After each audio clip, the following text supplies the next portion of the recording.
Shabbat Shalom, hermanos. Vamos a hablar esta noche del capítulo 16. Esperamos cubrirlo todo. Y el tema que este capítulo nos habla es el desarrollo de las copas de la ira de Dios. Vimos en la clase pasada, la enseñanza pasada, en la introducción que nos dio para qué eran las copas. Y hablábamos de que habían 7 mensajeros, que estos mensajeros pues ya vimos que cada cosa que sale del Señor es un mensaje de Él y una plaga es un mensajero, es un malak, que el griego nos los llevó al español como ángel y nos los limitó la palabra ángel a un ser alado, pero como explicamos, puede ser muy bien cualquier cosa que el Señor que salga de él, eh, ya sea su voz, su orden, o una nube, o una plaga. Muy bien, hoy vamos a hablar de estas copas de la ira, que son las últimas 7 copas que va a derramar sobre la humanidad. Veamos qué es esto. El capítulo 16, el versículo 1 inicia diciendo: oí una gran voz que desde el santuario decía a los 7 ángeles: vayan y derramen sobre la tierra las 7 copas de la ira de Dios. Lo primero que vemos aquí es que son 7 y que llevan la ira de Dios. Entonces vamos a ir viendo, como ya hemos desarrollado anteriormente, primero veremos el pasaje y después trataremos de explicar el simbolismo, porque este libro profético, que es el Apocalipsis, no me canso de decirlo, es un libro simbólico, tiene mucha simbología y no se debe tomar literalmente, sino que hay que escudriñar para ver si nos está hablando de algo literal, como un ángel, o como una plaga, o el simbolismo de que es algo que el Señor envía. Entonces veamos esto, dice: oí una gran voz desde el santuario que decía a los 7 ángeles, o sea, le está hablando si lo miramos así, le está hablando a ángeles, pero también entiéndase que está dando una orden a algo. Vayan y derramen sobre la tierra las 7 copas de la ira de Dios. ¿Cuál es el simbolismo que vemos en este estudio? Bueno, primero que nada, debo decirles que no van a ver exactamente 7 plagas cayendo sobre la humanidad una por una. Vamos a ver que hay una complejidad en este estudio y que el simbolismo que nos presenta todo el capítulo 16 va a tener que ver con esta orden que está dando el Señor desde su santuario, desde la eternidad, a estos 7 ángeles o a estas 7 plagas. Y esta orden va a tener 3 objetivos que lo vamos a ir viendo en el desarrollo de los simbolismos de este estudio. Esta orden, como les decía, tiene 3 objetivos. El primero es el castigo. El castigo sobre quiénes, vamos a verlo. Tiene que ver con el remanente que va a ser reunido y tiene que ver con el fin, el final de esta tierra tal como la conocemos. En Isaías 10, del 1 al 4 dice: ay de los que decretan estatutos inicuos y de los que constantemente escriben decisiones injustas. Está hablando Isaías de las naciones, de la bestia que hay a través de los gobiernos mundiales que establecen leyes que son injustas para los creyentes. Dice: para privar de justicia a los necesitados, para robar de sus derechos a los pobres de mi pueblo. Fíjense a quién se está refiriendo. Para hacer de las viudas su botín y despojar a los huérfanos.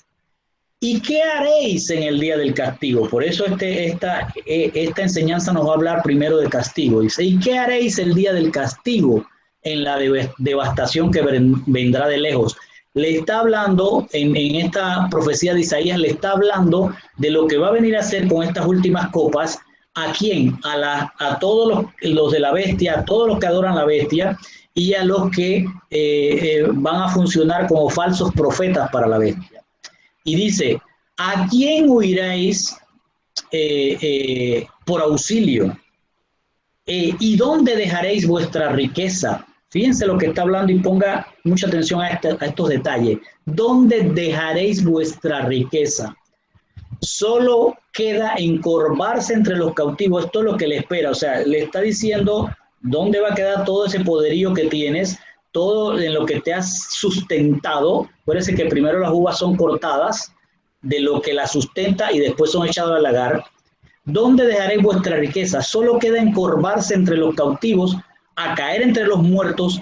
Con todo eso no se apartará su ira y aún está su mano extendida. Lo que vamos a ver en este estudio, igual que lo he explicado en otras ocasiones, vamos a ver una semejanza de lo que pasó en Egipto. Cuando el Señor nos da las 10 plagas de Egipto, no nos las dio para que sencillamente hiciéramos un estudio histórico. Él lo dice claramente: esto que estás viendo aquí tienes que replicarlo en tus hijos descendencia por descendencia. ¿Por qué? Porque ese ejemplo que él está dando ahí es lo que ahora va a ocurrir en estas 7 últimas plagas. Lo que hizo en Egipto es la sombra de lo que vendrá. Entonces hay que tomar en cuenta Egipto, las 10 plagas que ocurrieron en Egipto. Si usted quiere, revísela. Por ahí también creo que no, todavía no hemos llegado a esa parte en nuestros estudios de Éxodo. Entonces acá ponga la atención a lo que ocurrió, recuerde lo que ocurrió en Egipto y fíjese cómo Isaías está dando una profecía de lo que va a ocurrir con la bestia que está haciendo injusticia a través de leyes y que está sostenida sobre riquezas. Pero aún con todo lo que hagan, la ira de Dios no se va a apartar.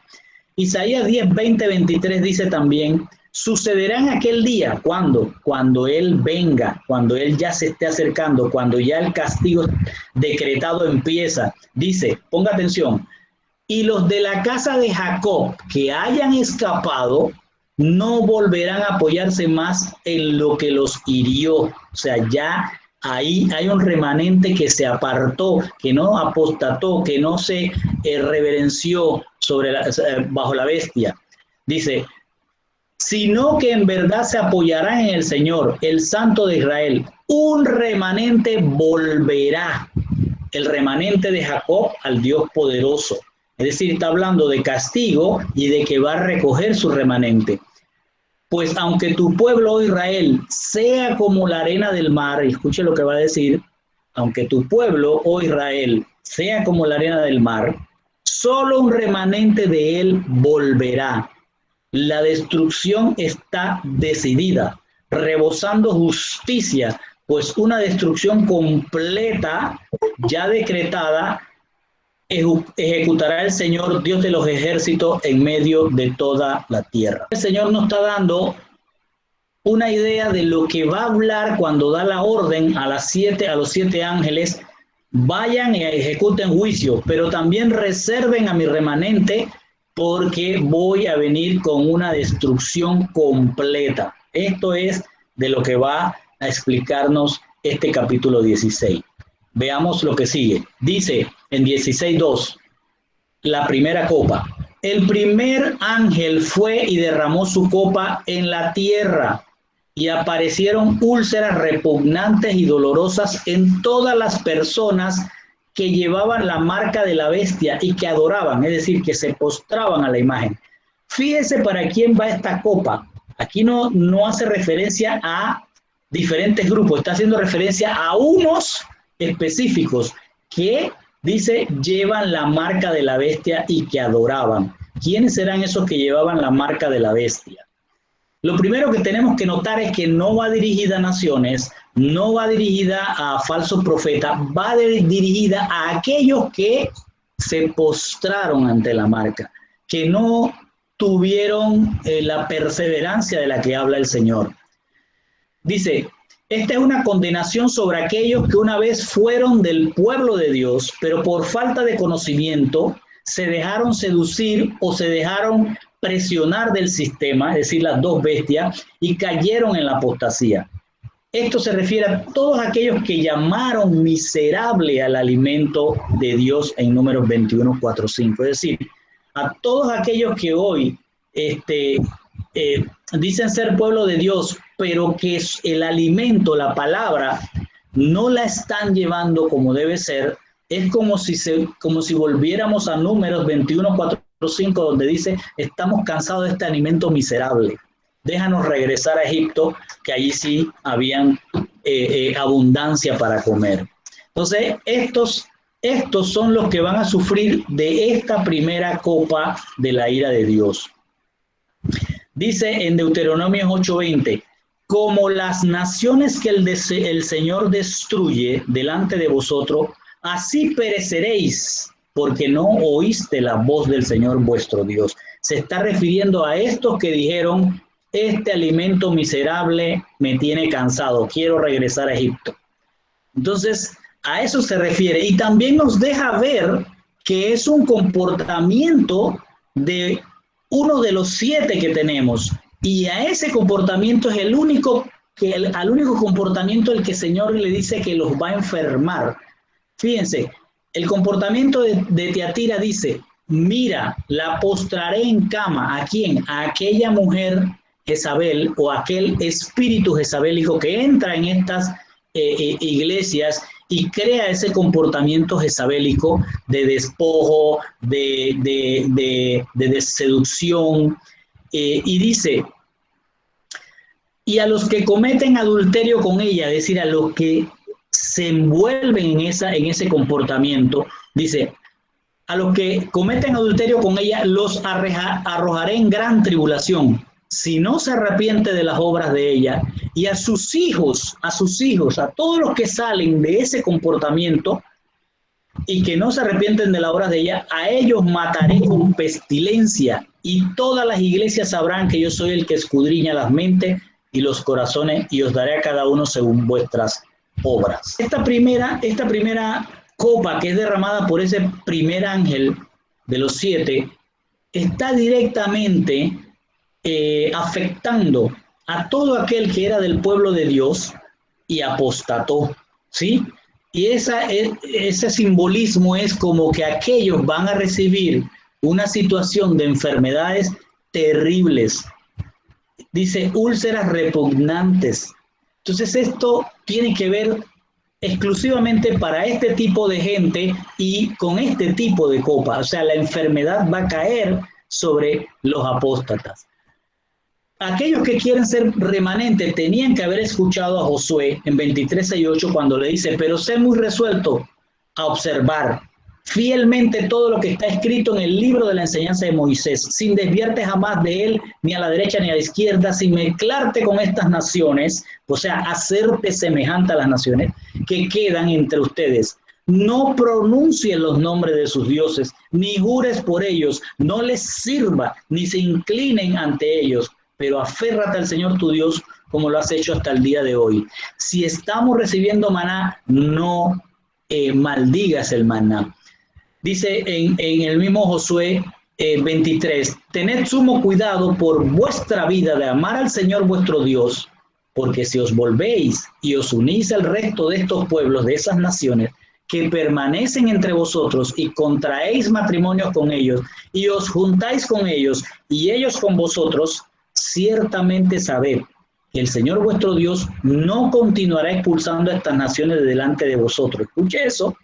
Sino que serán como lazo y trampa para vosotros, como azote en vuestro costado y como espina en vuestros ojos, hasta que perezcáis de sobre esta buena tierra que el Señor vuestro Dios os ha dado.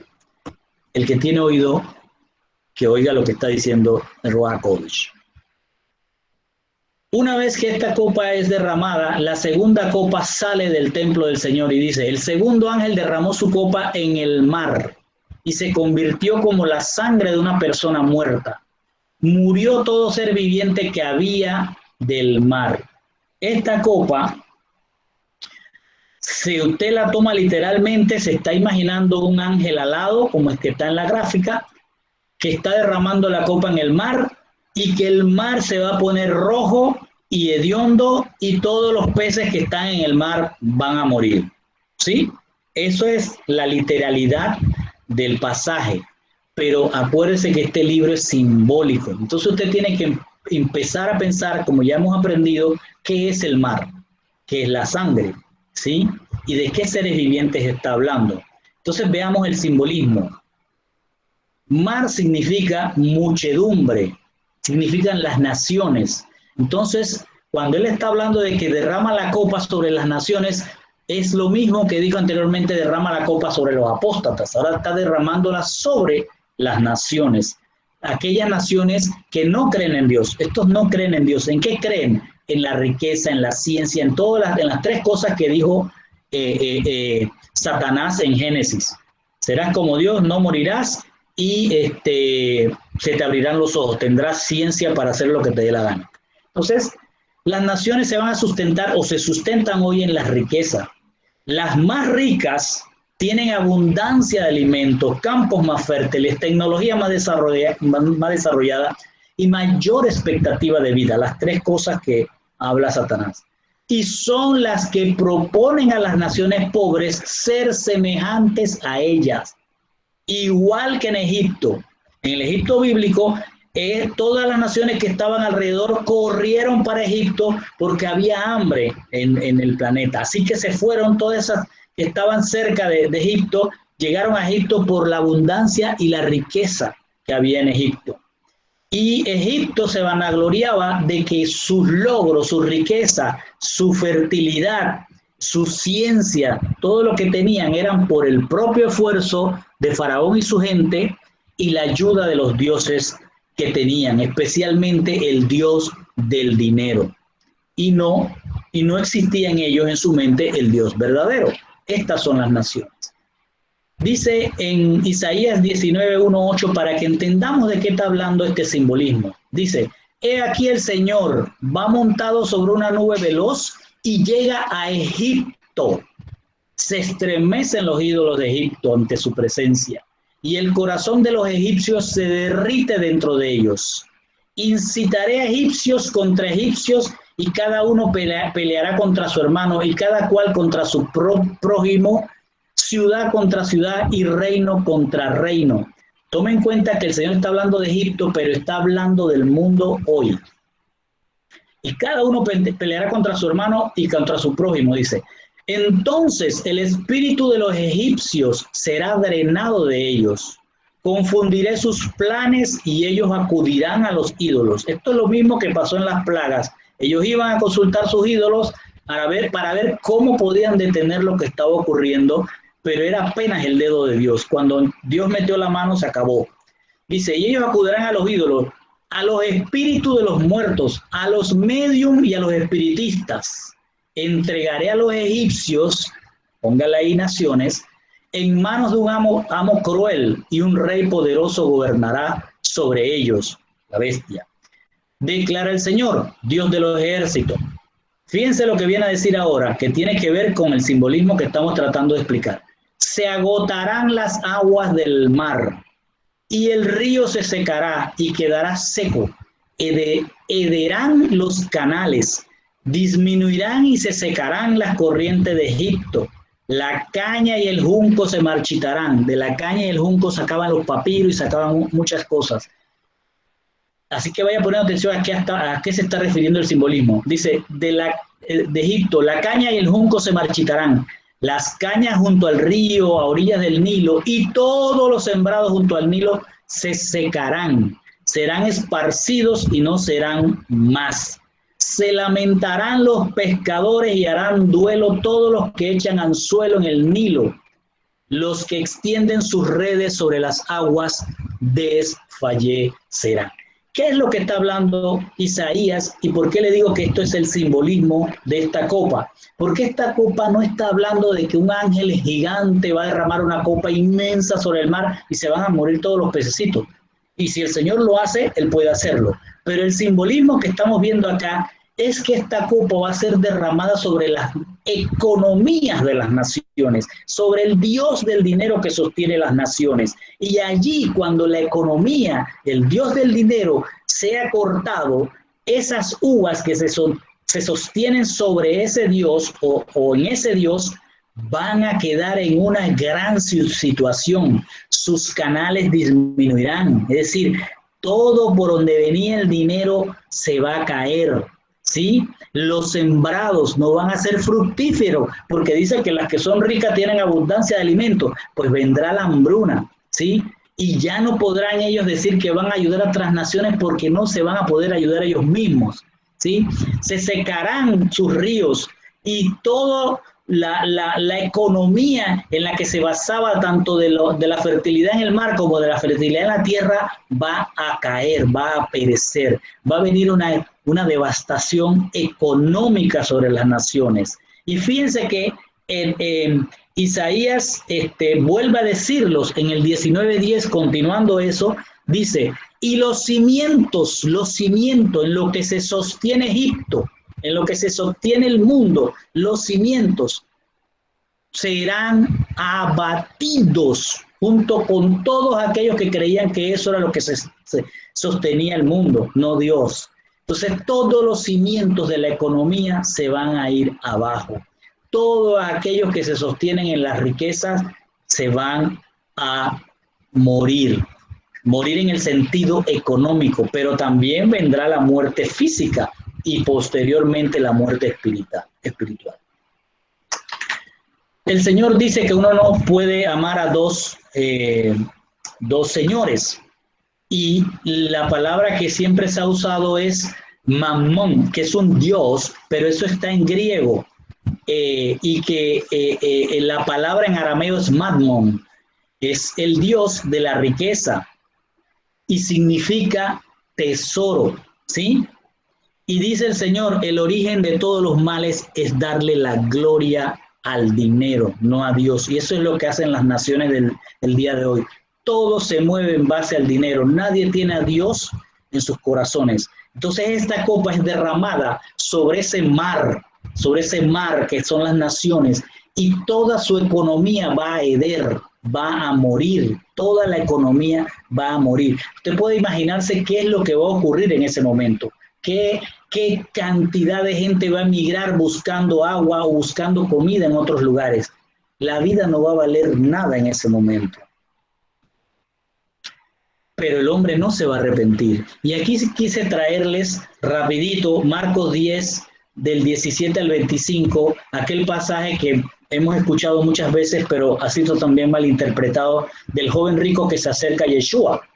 Dice, al salir él, Yeshua, para seguir su camino, vino uno corriendo, este es el joven rico, e hincando la rodilla de él le preguntó, maestro, bueno, ¿qué haré para heredar la vida eterna? Aquí está, como es la traducción correcta, por la mayoría de las traducciones nos dice, maestro bueno, no, ahí hay una coma, maestro bueno, maestro, coma, y pregunta, bueno, ¿qué haré? El joven rico está preguntando, para heredar la vida eterna. Y Yeshua le dijo, ¿por qué me preguntas por lo bueno? No hay bueno, sino solo uno, Dios. Los mandamientos, ¿sabes? No adulteres, no mates, no hurtes, no digas falso testimonio, no defraudes, honra a tu padre y a tu madre. Pero fíjense que eso no son todos los mandamientos. Yeshua le está hablando de mandamientos que están relacionados con que si tú tienes dinero, ¿sí? ¿Qué es lo que estás haciendo? Lo que Yeshua le está diciendo a este joven rico es que él conoce lo que él ha estado haciendo con el dinero. Él ha adulterado, ¿sí? Porque tiene plata. Él ha hurtado para ganar más dinero. Él ha rendido falso testimonio para enriquecerse. Él ha defraudado gente y no ha ayudado a su padre y a su madre. Eso es lo que Yeshua le está dando a mostrar. Como este rico, como esta nación no lo conoce, no sabe lo que, no reconoce a Yeshua, no se da cuenta que Yeshua le está poniendo en cara lo que él está haciendo. Dice, él respondiendo de forma hasta digo yo arrogante, le dijo, maestro, todo esto lo he guardado desde mi juventud. O sea, desde que soy nación, yo siempre te he puesto en todas las iglesias. Eso es lo que está diciendo este simbolismo. Dice, entonces Yeshua mirándole, le amó. Fíjense lo que dice, le dio ternura, le dio amor, aunque sabe todo lo que este hombre está haciendo con su dinero, al que sabe todo lo que está haciendo esta nación, Dios todavía le ama. Y le dijo, una cosa te falta. Anda, vende todo lo que tienes y dalo a los pobres y tendrás tesoro en el cielo. Le está diciendo, corta tu relación con el Dios de la riqueza y ven conmigo y todo ese tesoro que tú tienes será para la polilla porque en el cielo tengo tus tesoros. Y miren la respuesta de él, después que le dice, ven y sígueme, toma tu cruz, Pero él, afligido por esta palabra, se fue triste, porque tenía muchas posesiones. Entonces Yeshua, mirando alrededor, dijo a sus discípulos: cuán difícilmente entrarán en el reino de Dios los que tienen riquezas. Todas estas naciones se sostienen sobre la riqueza, y ahí es donde va a ir esa copa. Los discípulos se asombraron de su palabra, pero Yeshua, respondiendo, volvió a decirle: hijos, cuán difícil le es entrar en el reino de Dios a los que confían en la riqueza. Aquí le está diciendo que no es malo que el creyente tenga dinero. No es malo que un evangélico, un católico, un creyente ferviente en la Torá tenga dinero, sea rico. Lo que está malo es que se postre ante las riquezas y se olvide del Señor, que siga haciendo riquezas en la tierra sin pensar en los tesoros de los cielos. Dice: más fácil es pasar, y aquí quítelo de camello porque eso no es cuerda. Dice: más fácil es pasar una cuerda por el ojo de una aguja que entrar un rico en el reino de Dios. Esa palabra camello está mal, pero después hablamos de eso. Lo que estoy diciéndoles es lo que dice textualmente: más fácil es pasar una cuerda por el ojo de una aguja que entrar un rico en el reino de Dios. Pero se refiere a aquel rico que se postra ante el Dios de la riqueza, no aquel que teniendo riquezas da a los pobres, hace su ayuda sobre la gente necesitada, no ama el dinero, no se apega al dinero, no se postra ante la riqueza. Así que esta copa, esta segunda copa, es derramada sobre la economía, el mar, sobre el mar y su economía, ¿sí? Sobre las naciones y su economía. Veamos qué dice el tercer ángel. El tercer ángel derramó su copa en los ríos y en los manantiales de agua. Se parece un poco. Y se convirtieron en sangre. Entonces oí al ángel de las aguas decir, oiga esto, al ángel de las aguas decir: oh, el santo, Hakodesh, el santo, el que es y el que era y el que será. Tú eres justo en tus juicios, pues ellos derramaron la sangre de tu pueblo y de tus profetas. Así que tú les has dado a beber sangre, porque se lo merecen. Entonces oí decir al altar: sí, Adonai, Dios de los ejércitos celestiales, tus juicios, es decir, tu ley divina, son verdaderos y justos. Esto también es un simbolismo, porque si lo vemos literal, entonces veríamos un ángel que iría por todos los ríos de la tierra y todos los pozos que haya, derramando un poco de su copa. Entonces no hace mucho sentido, porque está hablando desde el punto de vista literal, está hablando de un ángel que iría por ríos y manantiales, pero es un simbolismo. ¿Cuál es el simbolismo que estamos viendo acá? Empecemos porque las aguas, mar y ríos, son el mar, las naciones. Vamos a ver qué son los ríos. El mar, las naciones, por ejemplo, cuando el pueblo trató ya de salir de Egipto, cuando ya sale, se encuentra con el Mar Rojo. El mar representó un obstáculo, como hoy las naciones representan un obstáculo para el crecimiento de la espiritualidad del pueblo de Dios.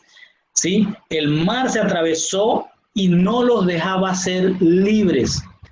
Luego el río, vamos a ver ahora el simbolismo del río. El río, las aguas, eso se refiere a la religiosidad. ¿Por qué se refiere a la religiosidad? Porque el Señor ha dicho que de los que creen en Él saldrán ríos de agua viva. Entonces el agua acá significa la palabra. Sí, pero si está sucia, si está roja, entonces no es la palabra limpia, transparente del Señor. Cuando el pueblo de Dios, fíjense lo espiritual, cuando el pueblo de Dios ya pasó el mar, que fue el primer obstáculo que hubo para ser libres, ya estando en el desierto, podrían llamarse libres, pero no han entrado a la tierra prometida. Cuando se paran frente al Jordán, ¿cómo encontraron el Jordán? Desbordado. El Jordán, la palabra Jordán significa descender. Y todos los afluentes del Jordán estaban siendo un gran obstáculo, porque estaba desbordado, para que entraran a la tierra prometida. ¿Y qué vivía en la tierra prometida? 7 naciones que el Señor le dijo que tenían que sacar. 7 religiones. Es decir, 7 religiones, el 7 es plenitud, es toda la plenitud de religiones que vas a encontrar después que pase el Jordán. El Señor, igual que en el mar, apartó el Jordán. No fue, fíjense que no fue ellos mismos que hicieron, ni Moisés con su poder, fue Dios con el poder el que quitó el primer obstáculo para que fueran libres y quitó el segundo obstáculo para que entraran a la tierra prometida. Pero al entrar a la tierra prometida se van a enfrentar a la plenitud de las religiones, ¿sí? El mar, ¿por qué hoy representa un obstáculo como lo fue en Egipto? Porque es la multitud que presiona a los escogidos y los pone entre la riqueza y la prosperidad del mundo y la duda de si Dios existe y si hay tesoros en los cielos. Y eso hace que muchos escogidos pierdan su libertad. En Éxodo 14:9 vemos ese pasaje interesante que Dios hace que ellos, el pueblo, sea acampado en un lugar, dice, acamparon junto al mar en Pi Harirot, frente a Baal Zephón. Eso si lo leemos, pues el que no está escudriñando, pues lo pasa, pero eso tiene una gran enseñanza y el Señor fue el que hizo que fueran allí. Dice, la palabra Pi Harirot, fíjense, es traducida como lugar donde crecen las juncias, los juncos. Y Baal Zephón significa el Señor de los tesoros, las riquezas. Entonces, Dios está llevando al pueblo a este campamento para que experimenten si van a ser como junco, como vara que mueve cualquier viento, y decidan si deben seguir a Dios o regresar a Baal Zephón, a la riqueza de Egipto. Lo pongo así porque Él los pone, el Señor los pone en ese campamento. Vienen la caballería del faraón y tienen enfrente a Baal Zephón y el otro, y detrás tienen a Pi Harirot. Es decir, tienes la duda detrás de ti y tienes la riqueza enfrente. ¿Qué vas a escoger? Y ahí muchos dijeron que era preferible que sus sepulcros estuvieran en Egipto que estuvieran con el Señor. Esa es la razón de ese pasaje entre Pi Harirot y Baal Zephón. Los ríos y manantiales que se convierten en sangre, es decir, que la palabra de Dios las convierten en pecado, sangre, se refiere a aquellos sistemas religiosos que procuran que los que ya son libres, que ya pasaron el mar y que ahora han entrado a la tierra prometida, en el proceso hacia la tierra prometida, es decir, los que estamos ya en este proceso, ¿sí? Van a ser sacudidos como juncos, ¿sí? Como fue sacudido, como dice el Señor cuando vio a su discípulo y le dice, ¿qué vieron ustedes en el desierto? Refiriéndose a Juan el Bautista. ¿Vieron un junco que era mecido por el viento? No, lo que está diciendo es, ahí vieron al profeta que se mandó primero que yo, ¿sí? Lo que está diciendo el Señor es que no deberían, cuando estuvieron en ese campamento, no debieron haber dudado de lo que el Señor dijo. Si yo los saqué, no los voy a dejar morir frente al faraón. Pero tenían a Baal Zephón, la riqueza enfrente y la duda detrás. Entonces, aquí lo que está diciendo es, lo que estamos hoy en este mundo, viendo las riquezas de las naciones, podemos dudar si es mejor estar con las riquezas de las naciones o esperar las riquezas que no vemos en los cielos, ¿sí? Entonces hoy muchas iglesias hablan de la prosperidad y todo lo que hablan es prosperidad en esta tierra, no hablan de la prosperidad del cielo. Entonces eso hace dudar y eso hace que mucho pueblo termine en el Jordán, ahogándose en descender, ahogándose en las aguas del Jordán, porque algunos no van a entrar a Jerusalén celestial por eso. Este pasaje de este segundo ángel nos habla de las dos cosas. ¿Por qué nos habla de las dos cosas? Porque fíjense, nos habla de aquellos que derramaron la sangre de tu pueblo. ¿Quiénes son los que derramaron la sangre del pueblo escogido? Fueron las naciones. Entonces él está hablando, este simbolismo está hablando del mar, y por eso les he puesto el mar y los ríos, porque está hablando de las naciones que derramaron la sangre del pueblo. Y también habla del río porque dice, y derramaron la sangre de tus profetas. Las naciones no derramaron la sangre de los profetas, las naciones no mataron a los profetas, los mataron su mismo pueblo. Todos los religiosos mataron a sus profetas. Entonces está hablando de las dos bestias, la bestia que sale del mar y la bestia que sale de la propia iglesia, de la propia asamblea de Dios. Y a ellos va esta copa. Por eso pareciera que hubiera una copa para cada cosa, pero esta segunda copa ya se derramó una sobre la economía, esta se va a derramar sobre la religión, sobre todo lo religioso, sobre todo aquel que duda si va a quedarse como un junco que es movido por el viento o se va a ir hacia Baal-Zephón y se va a ir como el joven rico diciendo, ¿sabe qué? Mejor me quedo con mi riqueza y dejo a Yeshua aquí hablando con sus discípulos. A eso se refiere esta copa, a los dos. Y viene el cuarto ángel y derrama su copa sobre el sol. Este es otro simbolismo, porque ¿qué ángel va a derramar una copa sobre el sol? O sea, el sol, se le derrama una copa, ¿sí? Trate de pensarlo de esta forma, no es literal. Y dice, y le fue dado poder para quemar a los hombres. ¿A quién se le dio poder? Al sol. Con fuego, los hombres fueron quemados con intenso calor y blasfemaron del nombre de Dios que tiene poder sobre estas plagas y no hicieron arrepentimiento para darle a él la gloria. Fíjense en una cosa interesante.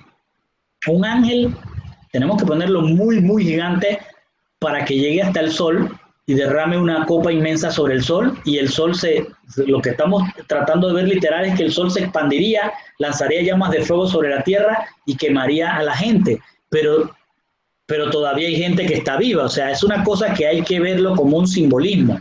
Para entender esto vamos primero a Malaquías. Malaquías 4:2 dice, pero ustedes que reverencian mi nombre, un sol de victoria, ¿a quién se está refiriendo? A Yeshua. Un sol de victoria se levantará para traer ¿qué cosa? Curación, no mortandad, no quemadura, para traer curación. Saldrás y pisotearás como becerros alimentados en un establo. Eso es lo que dice Malaquías.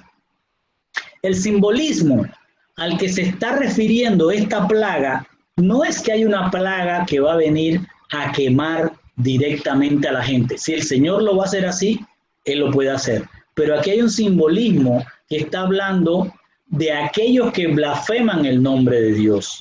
Y para ellos son todos los que hemos venido hablando, son todos los que han estado blasfemando. Primero, los que estaban como apóstatas, que blasfemaron sobre el alimento de Dios. Segundo, los que blasfemaron porque se sostienen sobre la riqueza. Y tercero, los que blasfeman porque están convirtiendo los manantiales de agua viva en sangre, en pecado. El sol en Génesis, escuche bien, en Génesis determina el sol qué es luz y qué es tinieblas. ¿Sí? Porque dice, puse las lumbreras. También define las estaciones, define los tiempos. O sea, fíjese lo que hace el sol. Y las direcciones, porque sale siempre por el este. Y por medio de su luz hay fertilidad. Esto es lo que representa el sol que pone el Señor. El fuego, ¿qué representa? Es un símbolo del poder y la grandeza de Dios. Porque dice en Jeremías 23:29, he aquí, mi palabra es como fuego, eso es lo que va a quemar. Mi palabra es como fuego.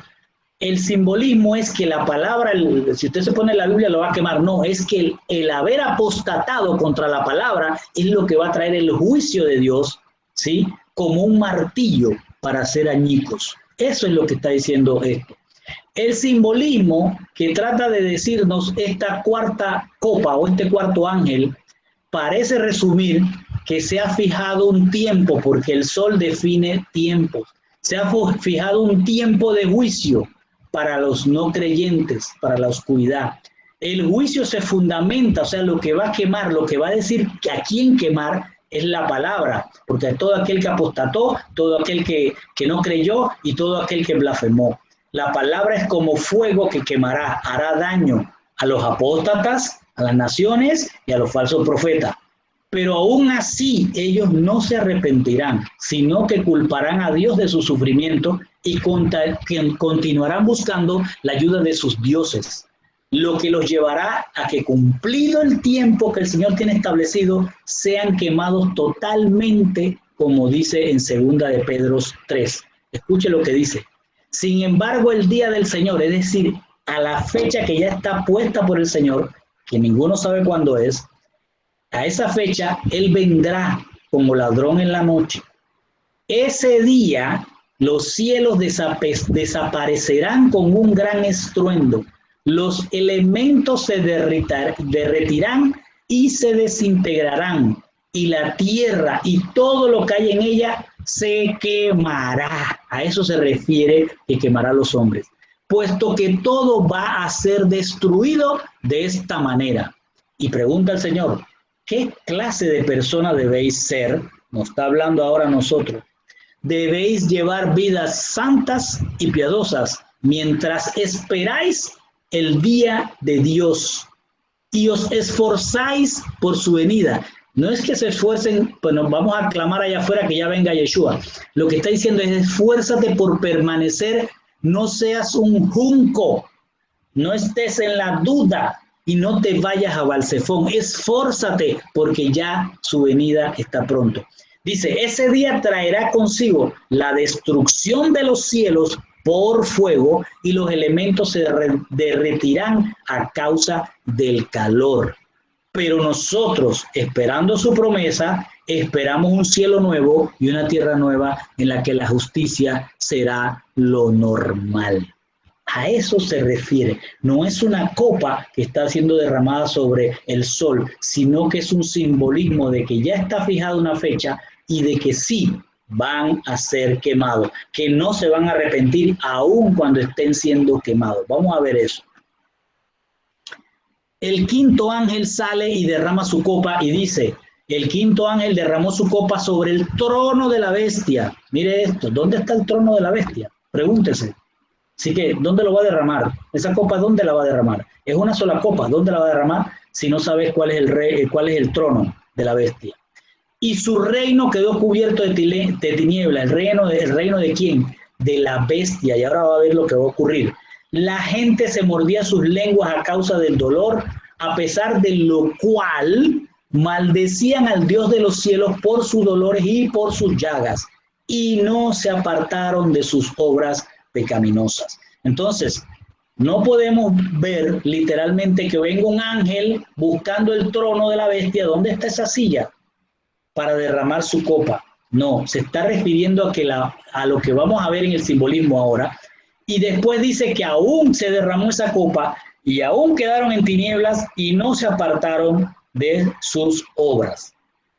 El quinto ángel, al derramar esa copa en el trono que representa poder a través de leyes y decretos reales, es decir, los gobiernos de este mundo van a sufrir una ceguera, van a estar desconcertados ante lo que va a pasar. Acuérdense cómo viene la economía primero, acuérdense cómo la religión está cayendo. Entonces, cuando hay tinieblas, no hay luz, no se puede ver. Una persona puede hacerse daño si camina en tiniebla o oscuridad. Y esto es lo que va a pasar con la bestia. Este simbolismo lo que indica es que llegará el tiempo en que la bestia, el sistema de gobierno, esa es la bestia, el sistema de gobiernos que rigen las naciones, va a perder su estructura y control. ¿Por qué? Porque la economía está destrozada, la gente ya no tiene dónde comer, ya no hay supermercados, ya los que vivían en algún lugar que tenían un poquito más de comida que otros van a ser arrebatada la comida. Cosas terribles que no quiero transmitírselas a ustedes, pero va a haber un gran desconcierto, va a haber un caos, una confusión, no va a haber dirección, ya el sol se quitó, ya el sol de justicia se apartó, la gente se va a lamentar de la situación y el sufrimiento que habrá en ese tiempo, pero aún así culparán a Dios de esa gran anarquía, de toda la situación que les está pasando, van a culpar a Dios. y estarán viviendo de una forma que ellos mismos van a buscar tomar las leyes, porque ya los gobiernos no van a tener control. Ya la policía va a estar trabajando para ellos mismos, no para los gobiernos. El que tiene arma va a ser el que va a tener poder. Esto va a ser un caos, una anarquía total. ¿Por qué? Porque se derramó esa copa sobre el trono de la bestia. Y entra el sexto ángel y derrama su copa y dice: el sexto ángel derramó su copa sobre el gran río Éufrates, y sus aguas se secaron para que fuera preparado el camino para los reyes de Oriente. Y aquí me paro un momento para hacerles recordar que en las trompetas también se derramó un juicio sobre los 4 ángeles que estaban en el río Éufrates. Esto es diferente. Fíjense lo que va a pasar acá. El sexto ángel derrama su copa sobre el gran río Éufrates y las aguas se secaron de ese río. ¿Para qué? Para que se preparara el camino para los reyes de Oriente. Y dice: y vi salir de la boca del dragón, de la boca de la bestia y de la boca del falso profeta a 3 espíritus inmundos, semejantes a ranas. La palabra ahí es batrajos, que muchos estudiosos dicen que no necesariamente es rana, pero le han puesto ranas. Dice: pues son espíritus demoníacos con poder para hacer milagros, que van a los reyes de todo el mundo, es decir, a los que rigen en el mundo. Ahora, aparte estos reyes que vienen de Oriente, ¿ok? Estas ranas van a ir a hacer milagros para los reyes de todos los mundos, de todo el mundo habitado. Acuérdense, aquí ya está quedando un mundo habitado, quiere decir que hay un mundo que ya está deshabitado, a fin de reunirlos para la guerra de ese gran día de nuestro Dios Todopoderoso. ¿De qué estamos hablando en este simbolismo? Porque si lo vemos literal, es un ángel que va al río Éufrates, allá en Asiria, y va a derramar su copa sobre ese río y se va a secar, que de hecho ya se está secando. Entonces, veamos el simbolismo. Esto se refiere a cómo Dios va a recoger su remanente de todas las naciones. Fíjense qué hermoso es esta copa. Dice en Génesis 15, 18: aquel mismo día el Señor hizo una alianza con Abraham, todavía no se llamaba Abraham, con Abraham, y le dijo: esta tierra se la daré a tus descendientes desde el río de Egipto hasta el río grande, el Éufrates. Entonces, ponga la atención, le está dando algo a Abraham que va de río a río. Entonces, el simbolismo aquí parece hablar del río Éufrates, que Éufrates significa fructíferos. Esto es mencionado por primera vez, o este río es mencionado por primera vez en Génesis 2:14 como uno de los 4 ríos que se dividen del río que originalmente nace en el Edén, y que además es una frontera natural determinada por Dios para la tierra prometida.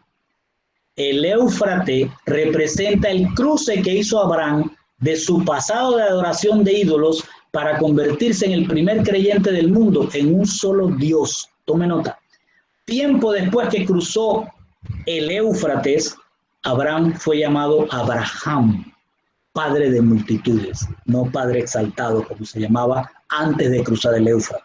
Entonces, ¿qué es lo que estamos tratando de decir? El simbolismo de preparar el camino con esa copa es que cuando se derrame esta sexta copa, será el tiempo para que las ovejas perdidas de Israel, dice, los reyes de Oriente, todos los que son remanentes, todos los que son reyes y sacerdotes del Señor, cruzarán espiritualmente, cruzarán su Éufrates espiritual como Abraham, para recibir un nuevo nombre como reyes. Y como reyes van a empezar a regir las naciones, como les dijo a los que superaron el comportamiento de Tiatira. En Tiatira, que allá les dijo que si se comportaban como Jezabel, enfermarían, y por eso les vino la plaga de las úlceras. Acá les dice: al que resistió, le voy a abrir el camino, voy a secar el Éufrates para que pase sin mojarte. Y le dice en Revelaciones 2, 26, 28, y al vencedor, a los que están en ese comportamiento Tiatira, al que guarda mis obras hasta el fin, hasta el día de su venida, le daré autoridad sobre las naciones y las regirá con vara de hierro, como los vasos del alfarero son hechos pedazos, como yo también he recibido autoridad de mi Padre. Lo que está diciendo el Señor aquí es que va a recoger a todas las ovejas perdidas, inclúyase usted ahí, hermano, me incluyo yo en mi familia, mi esposa, y todos aquellos que creemos en el Dios verdadero y en el testimonio de Yehoshua y en la Torá, en su palabra total, sin quitarle nada ni agregarle nada. Entonces todos seremos espiritualmente llevados a cruzar ese Éufrates, esa frontera que nos separa de la tierra prometida para entrar. Pero cuando entremos, dice el Señor, va a darnos la autoridad para regir a las naciones. Entonces, ¿de qué está hablando este simbolismo? Está hablando del milenio, mi hermano. Está hablando de que aquellos que estaban, ya se acuerdan de la enseñanza pasada, en el mar de cristal, ni en la eternidad ni en la tierra, esos han sido recogidos de todas las naciones y estos serán entregados en autoridad para regir esas naciones a los apóstatas, a los blasfemadores y a las naciones. Entonces van a regir, se les va a dar autoridad para regir.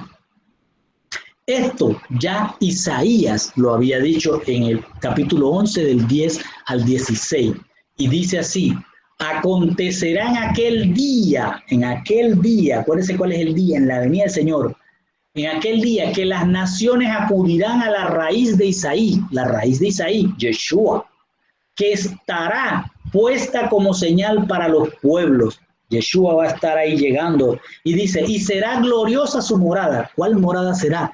La Jerusalén celestial se está acercando. Entonces acontecerá en aquel día que el Señor ha de recobrar de nuevo con su mano por segunda vez al remanente de su pueblo que haya quedado, fíjese, en Asiria, de Egipto, de Patros, de Cus, de Elam, de Sinar, de Hamat y de las islas del mar. Es decir, esto es un simbolismo de todas las naciones donde se encuentran.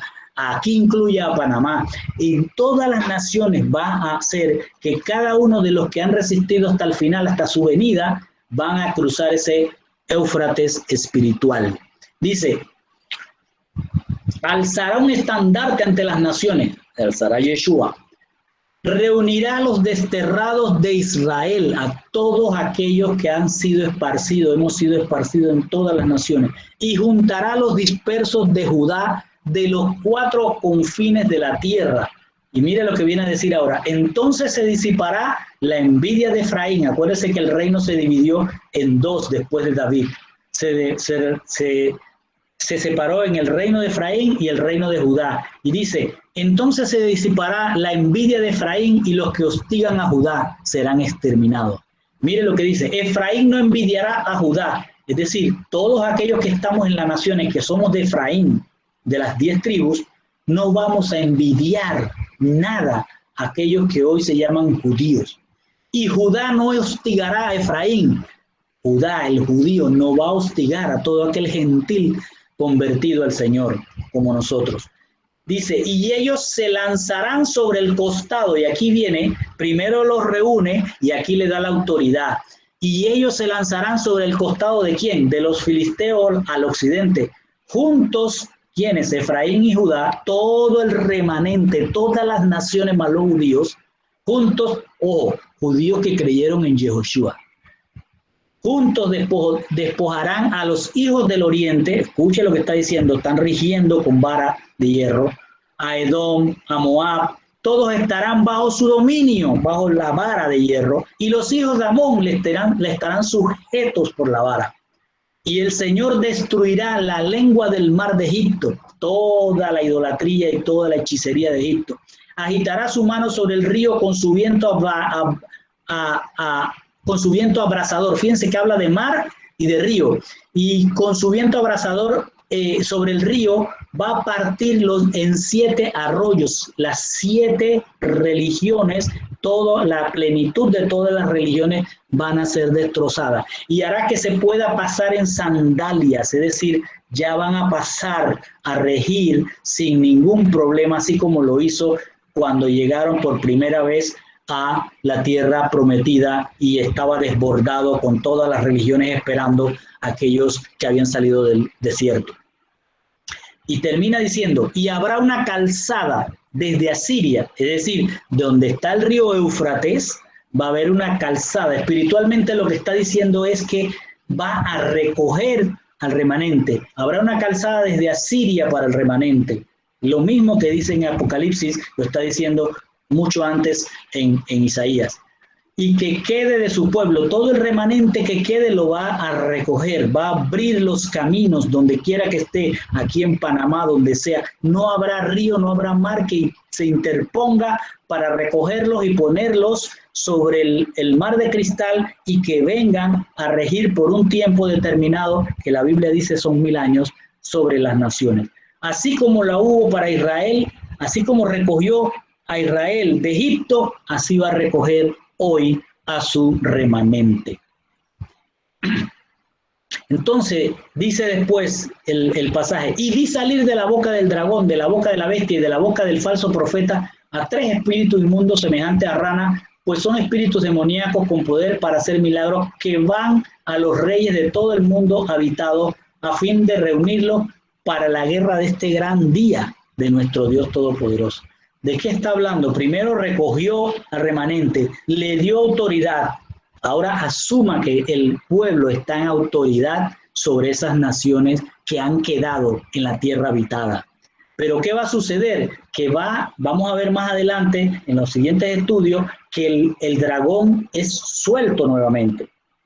Y vamos a ver después por qué es suelto. Pero ahora les voy a decir, es suelto, y cuando sea suelto, él es el que va a mandar estos espíritus semejantes a rana, porque dice que salen de su boca, de su ley, van a salir y van a ir a la bestia y al falso profeta, es decir, a todas las religiones, y estos 3 espíritus van a ayudar a que reúnan naciones que aún viendo todo lo que han visto, no se arrepienten y no le dan la gloria a Dios. Y aún que el remanente los esté rigiendo con vara de hierro, se van a levantar.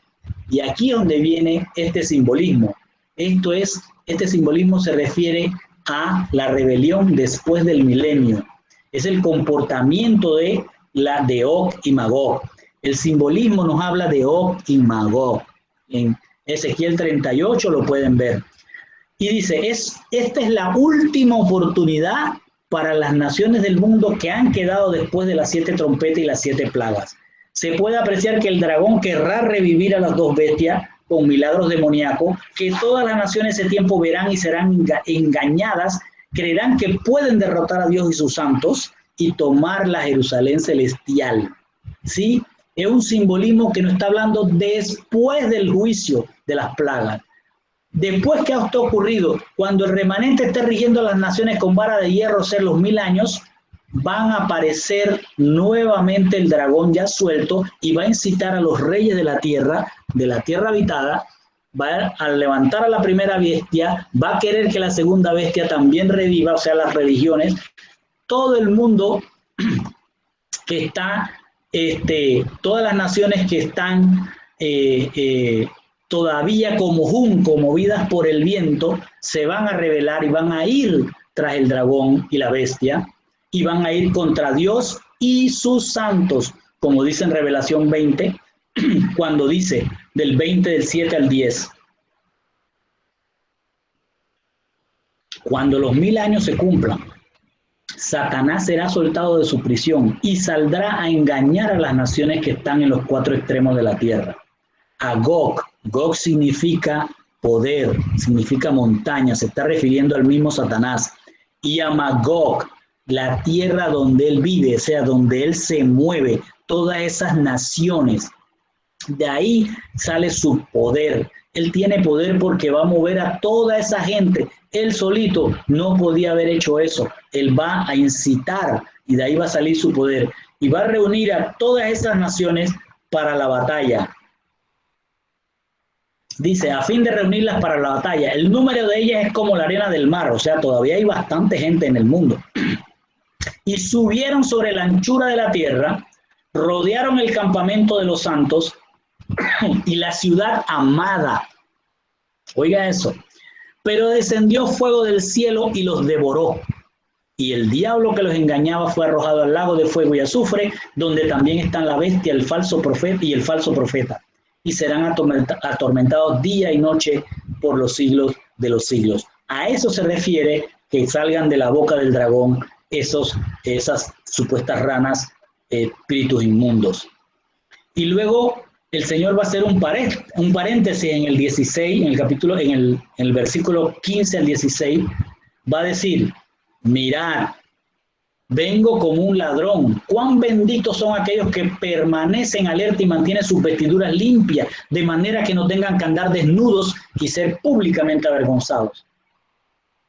Ese es un paréntesis, eso no está hablando de copa, ni está hablando de nada. Y luego continúa diciendo: y reunieron a los reyes en el lugar que en hebreo se conoce como Ar-Megiddo, no Armagedón. Armagedón lo han puesto en el griego y eso no tiene ningún sentido. Pero Ar-Megiddo, Ar significa montaña o monte, y Megiddo se refiere a alguien. Entonces, cuando dice Ar-Megiddo, no Armagedón, dice que es la montaña de Megiddo, es decir, la montaña o el monte del que le es opuesto.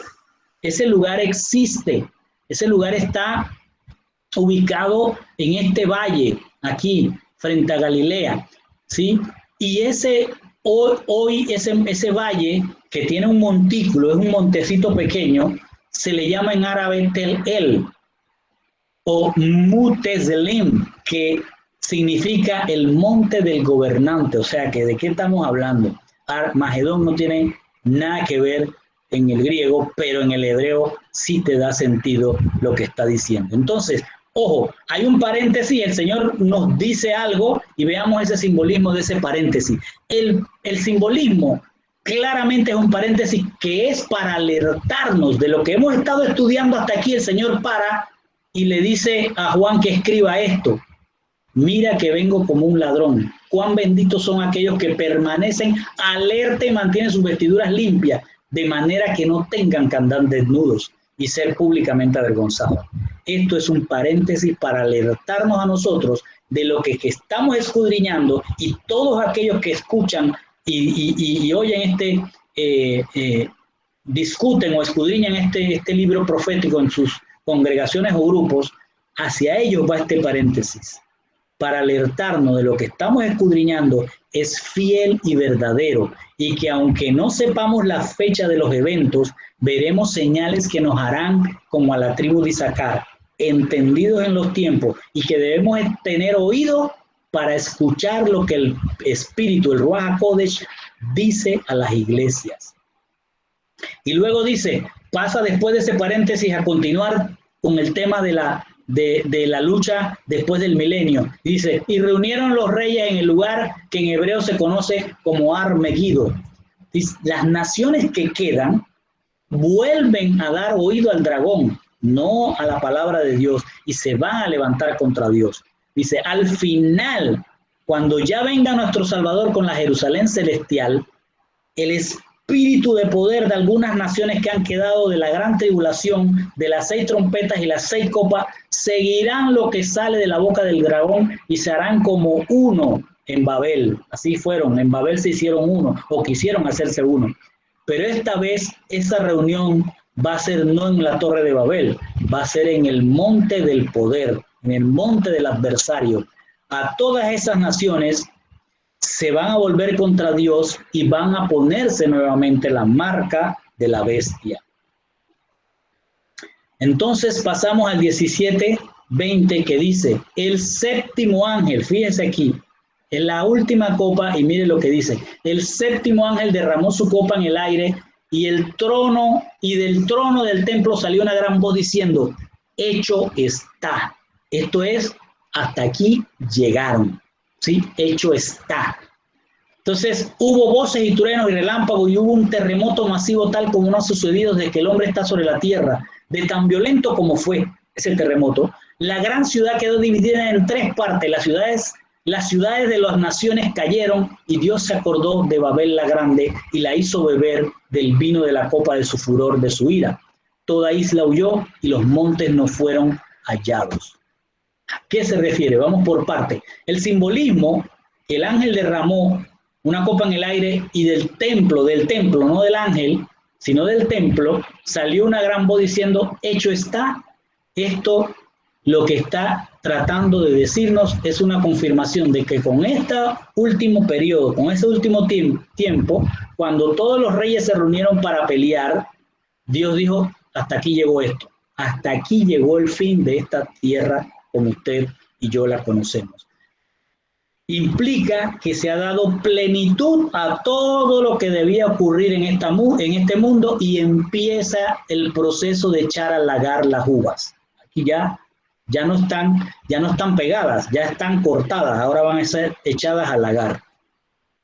Esta Jerusalén celestial se va a acercar y esto es lo que se podrá apreciar de acuerdo a lo que dice la Biblia.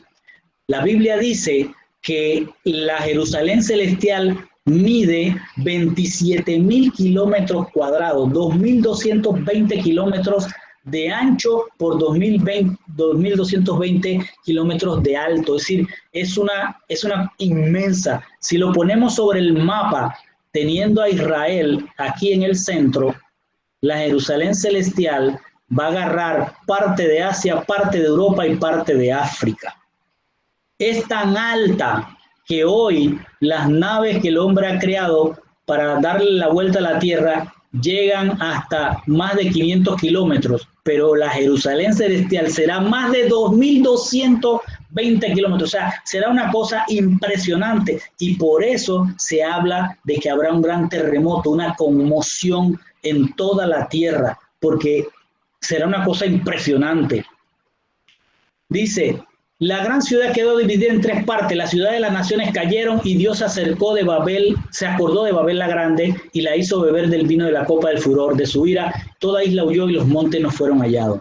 ¿Cuál es el simbolismo? Pues la Jerusalén celestial ya está acercándose, ya la gente la ve, todo ojo lo verá, y la Jerusalén terrenal se va a partir en tres, las ciudades de los gentiles, lo que quedaba habitado, son destruidas y Dios hizo remembranza de Babel la grande, en donde se torció su palabra, se va a acordar de todo lo que el hombre ha hecho con toda la religiosidad y dice, y donde se mataron sus profetas, de todo lo que está diciendo este simbolismo es que los juicios de Dios son justos porque Él lo está haciendo por todo lo que la humanidad hizo en contra de Él y de sus santos. Cuando dice que las islas huyeron, el simbolismo es que los gentiles, porque isla, la palabra en hebreo isla es muy similar a perrillo, es decir, a los perros, como le llaman a los que son gentiles. Entonces todas las islas huyeron, o sea, ya no va a haber gente.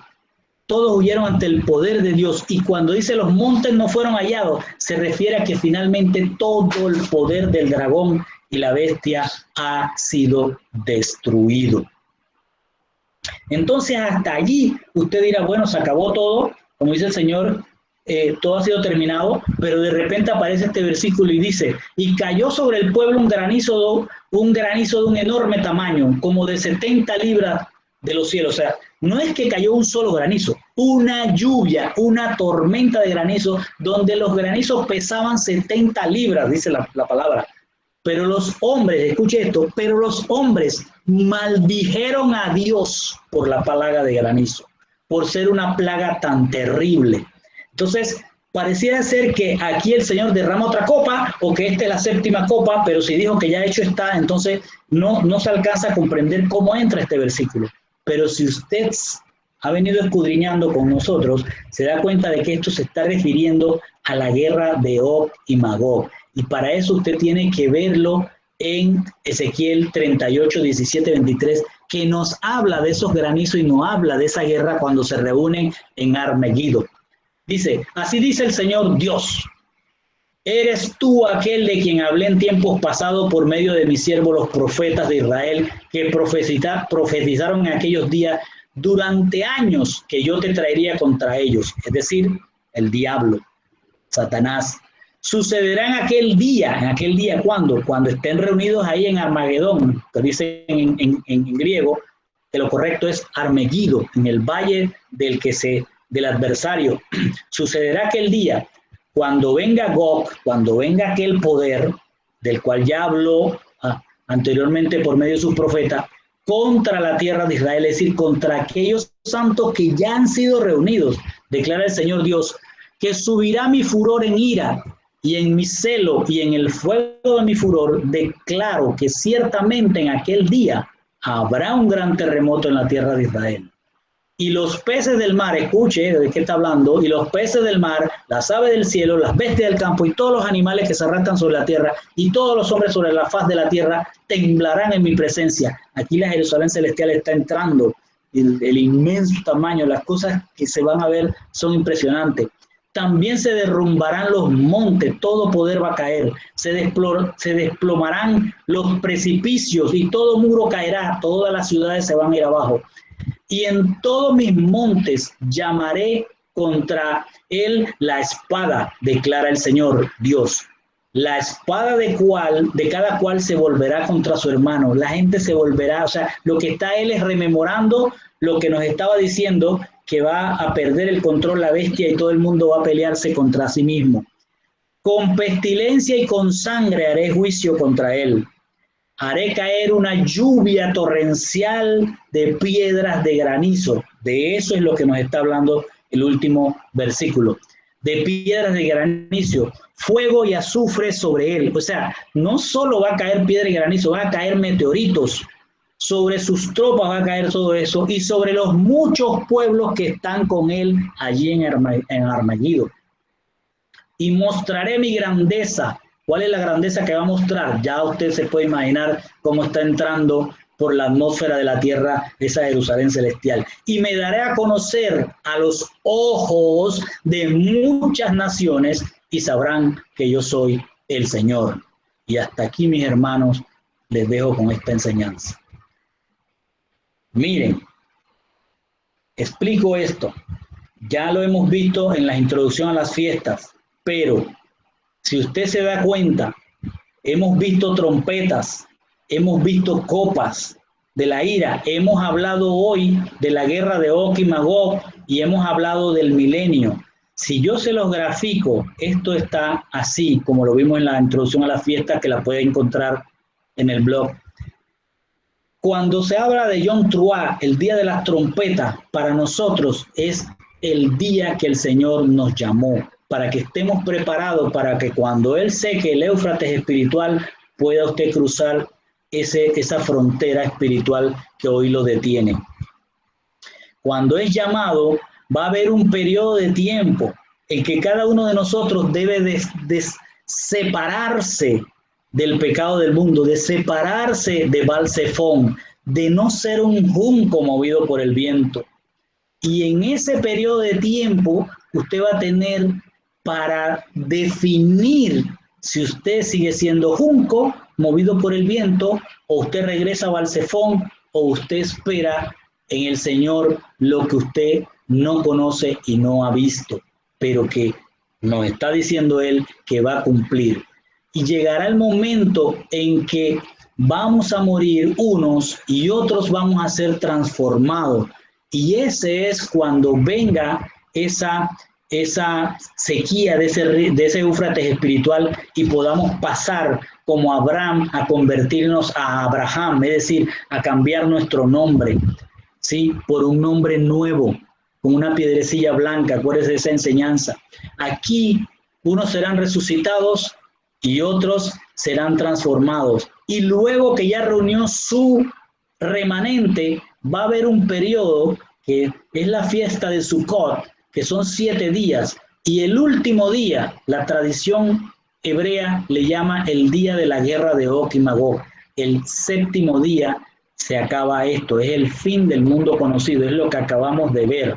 Pero va a haber un periodo de milenio donde el remanente va a participar del gobierno de la Torá, o sea, el mundo va a ser regido por la Torá, pero todos aquellos que no quieren la Torá, que estarán allí camuflajeados, esperando que sea soltado el Satanás, volverán a levantarse, y en este último día, en el día 21, se definirá en Armagedón la destrucción de esas últimas naciones.